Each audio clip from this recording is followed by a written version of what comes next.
നേപ്പാളിലേതുപോലെ ഒരു ജൻസി കലാപം ഒരിക്കലും ഇന്ത്യയിൽ ഉണ്ടാകില്ല എന്ന വിഷയത്തിൽ അമിത്ഷായും അജിത് ഡോവലും ഒറ്റക്കെട്ട്.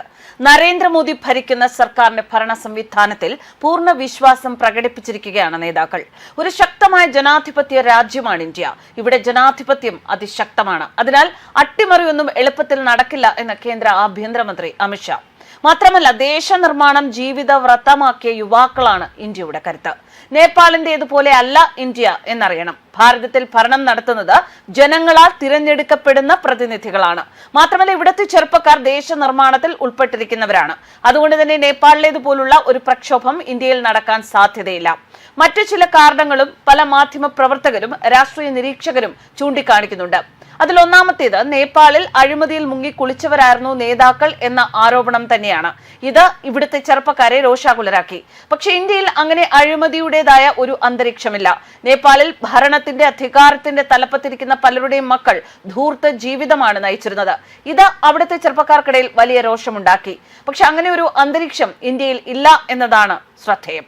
ശ്രീലങ്കയിലും ബംഗ്ലാദേശിലും നേപ്പാളിലും സർക്കാരുകൾ അട്ടിമറിക്കപ്പെട്ടത് ഭരണം ദുർബലമായതുമൂലമാണ് എന്ന് ദേശീയ സുരക്ഷാ ഉപദേഷ്ടാവ് അജിത് ഡോവലിന്റെ വിലയിരുത്തൽ.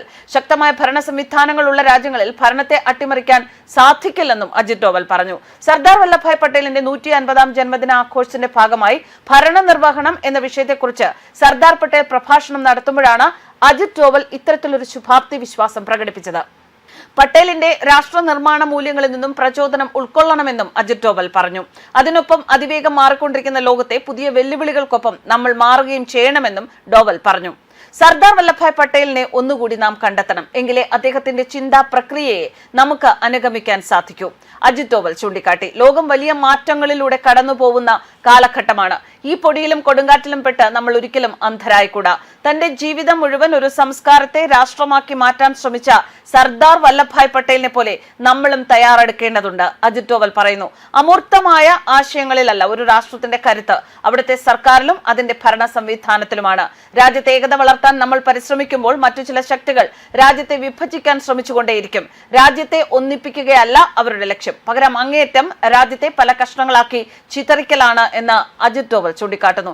ജനങ്ങൾക്ക് സുരക്ഷ നൽകണം, അതാണ് ഒരു സർക്കാരിന്റെ പ്രാഥമിക കർത്തവ്യം. അത്തരത്തിലൊരു സർക്കാർ ഭാരതത്തിൽ ഉള്ളിടത്തോളം കാലം ഭാരതത്തെ വിഭജിക്കാനോ ഭാരതത്തിൽ ഒരു കലാപമുണ്ടാക്കാനോ സാധിക്കില്ല എന്ന് അദ്ദേഹം ഉറപ്പിക്കുന്നു.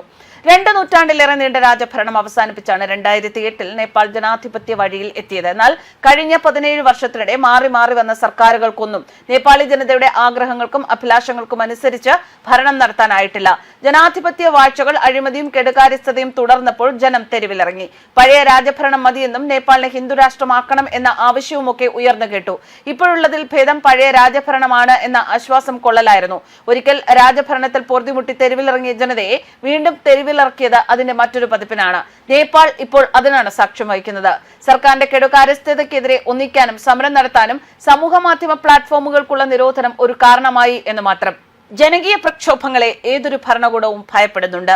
വിദ്യാർത്ഥികൾ തുടക്കമിട്ട് രാജ്യമാകെ പടർന്നു പിടിച്ച പ്രക്ഷോഭത്തിനൊടുവിലാണ് ബംഗ്ലാദേശിൽ ഷെയ്ഖ് ഹസീന ഭരണം താഴെ വീണത്. അത് അറിയാവുന്നതുകൊണ്ടാണ് സമൂഹ മാധ്യമ പ്ലാറ്റ്ഫോമുകൾക്കുള്ള നിരോധനത്തിനൊപ്പം ഇന്റർനെറ്റ് സേവനങ്ങൾ കൂടി വിച്ഛേദിച്ചുകൊണ്ട് നേപ്പാളിൽ KP ശർമ്മ ഒലി പ്രതിരോധം തീർത്തത്. ന്യൂസ് ഡെസ്ക് കർമ്മ ന്യൂസ്.